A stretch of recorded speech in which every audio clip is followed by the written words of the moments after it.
Alright, YouTubers, another video. This time I'm actually pouring some egg molds. The other ones you saw me melting, making the ingots here and everything like that. Actually did melt down a little bit more of the piping. I only got a little bit left.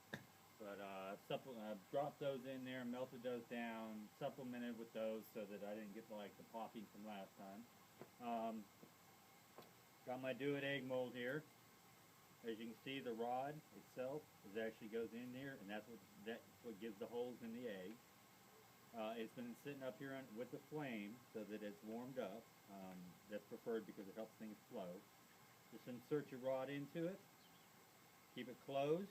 You can clamp it, whatever you want to do. I don't see that clamping is required.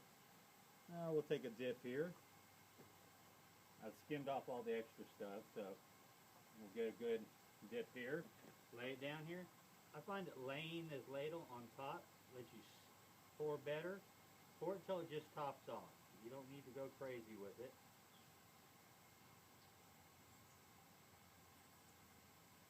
Alright, that's poured. Let that set for a second. Pour the extra back in the old pot here. Most of the time, it's a little bit rusty, but the thing is, I'm not worried about it. The lead really doesn't stick to it too much. I mean, you can see it just fall right off. So I don't know if the rust scale or whatever helps release or what. It doesn't get in the egg mold, so I'm not really worried about that. But put this back over here with a flame so it's hot. Now we'll pull out the rod. Okay. Sometimes it's a little tough. What you can do to aid pulling this rod out is turn around, and I use ATF fluid because it burns off rather well, doesn't leave a bad film. Dip it, shake off the extra. Just a little extra I do. Alright, now that that's done, you see it's dried. Open it up. There's our egg caps.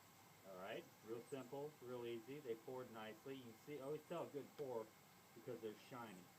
If they're grayed out or pitted real bad, it means that either the mold itself wasn't hot enough or the lead wasn't hot enough, it didn't flow right. So, you take and lay it over, tap it, they should just fall out. It should be that simple. That's one of the benefits of these do-it eggs. They say you don't have to lubricate them. I don't generally, except for the rod. Alright, we'll do it again. Move those to the side. Oh, and drop one on the ground. Don't have to worry about it. It's pretty dry by now. Slip it back in here. One thing I'm going to tell you, and I'll get closer up to the camera so you see. Let's see, can you see that? Okay.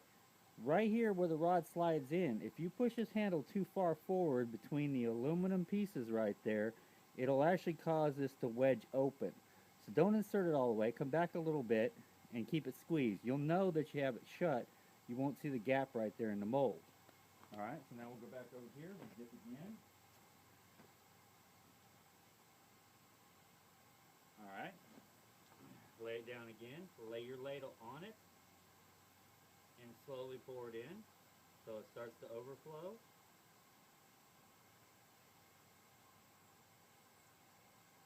There we go. Alright, that last one I poured a little slow. It might have started solidifying too early. One of the benefits when you do preheat it, like I said, it makes things flow better and everything like that. You don't have to, between pours, reheat it again because the lead itself is transferring the heat to the aluminum. So it's going to stay hot. All right. Pull out the rod. There we go. Wipe it down. All right. You can see how quickly those dried. All right. That last one's wavy. Okay, and what had happened was I didn't pour it fast enough. If you pour it too fast, it won't do good. If you pour it too slow, you get the wavy marks in it. All right.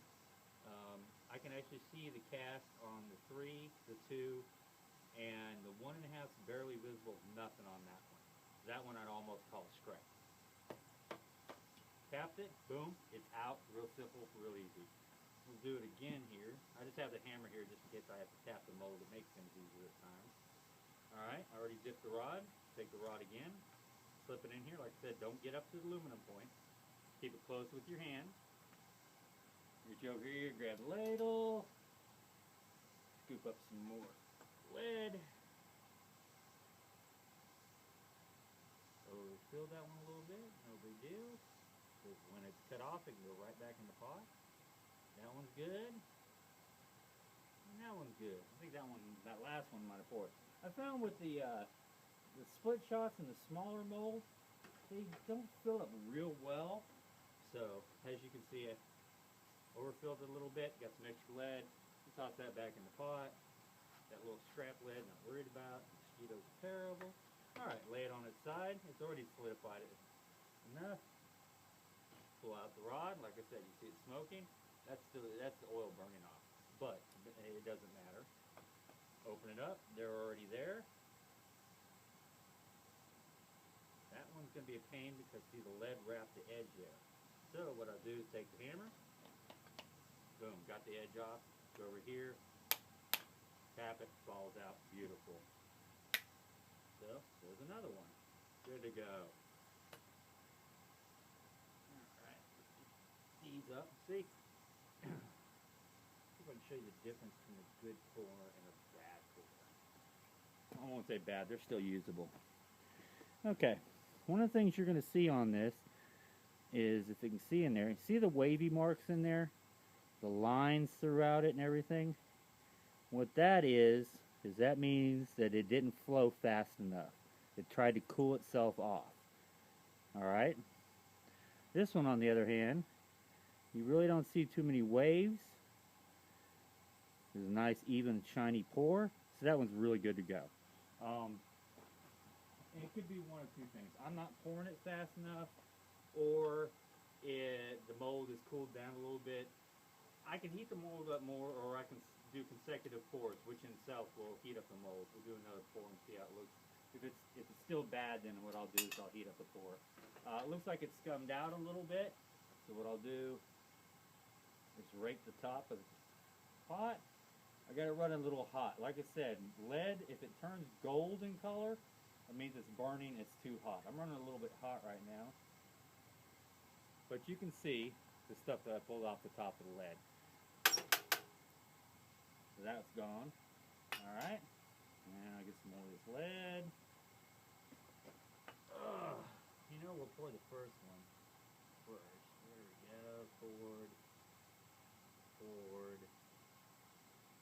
Poured. And poured. Alright. Alright, with this, one thing I'll show you is that, let's see, I gotta look in the camera at the same time. This right here, man, it's pretty premium. It didn't waste too much, it didn't overflow. These ones right here, got a little more overflow on them, which is not a bad thing, because when you go to break off the sprue, it makes it a little bit easier. And I'll show you a trick on that too. Alright, pull out the rod. Alright, good and smoky. Let's set that on the stack there, open it up. They're already poured. Tap, out. Okay, pretty simple. I'm going to put this rod back in here. I'm going to set it back over here and warm up a little more while I show you this little trick. As you may see in the camera, don't know. I just set it next to it, next to the flame, transfer the heat a little bit. We'll grab one of these over here. We'll grab a big one just so I can show you a little bit easier. Okay. A little trick with this is, and I'm going to keep the gloves on. Normally I'll let them cool longer. Alright. Take a razor knife. Okay. Right at the bottom here, where this edge is, where the sprue meets the actual egg, take your knife and score it a little bit. Okay. Just rock it back and forth. You're going to score the lead a little bit. Do the same thing over here. Okay. So basically, you really can't tell in the picture, but I've actually scored it right there where the sprue is. If you turn around and take and do a quick twist on it, it comes off and it gives a very smooth, almost like carved down or grinded down finish to it. Alright, let me show you the result of taking, I modified these right here because of a guy on there. I took and grinded them down flatter on the back side, turned around and ground them down flat so you don't get that concave cut to it. So I take one of these, take another big one just so you see an example. Alright, another big one. If I take these and try to cut it, alright, we just cut off the sprue. This is a lot quicker, right? The only problem is you can see the amount of crap that's left off of the sprue. Now I can turn around and sit here and go the opposite direction, clean it up. Okay, now you see the gash in it. Alright? Pretty evident, the carve out of it. It's not making no major difference in it. But if you look at that, let me turn this one so you can see the difference here. Okay. There's two of them side by side. Okay. See the sprue right here on the one that I cut? You really can't tell it on the other one, can you? It's because the twisting on the copper on the lead allowed me to separate it a lot easier. I'll show you one more time, even on a littler one. Let's grab one of these over here because I know these are cooler. And by the way, like I was saying, if you leave a little bit of sprue on it, I mean a little bit over pour, a lot more sprue, it makes it easier to grip when you do it. Alright, take the razor knife again, take and score it just a little bit in here, flip it over, do the same thing. Alright, now it's been scored both sides. Take and grab your weight and do that. And look at that. Nice, even, clean cut. No indentations. And you can even see on this that it was nice and clean cut to it. So that's it. That's real simple. Pouring some eggs. Next video I may pour some split shot. Don't necessarily like them because they don't pour real well, and the smaller ones they just don't pour worth a crap. But let's see. There you go. One nice egg shot, 3 ounce, ready to throw in the water.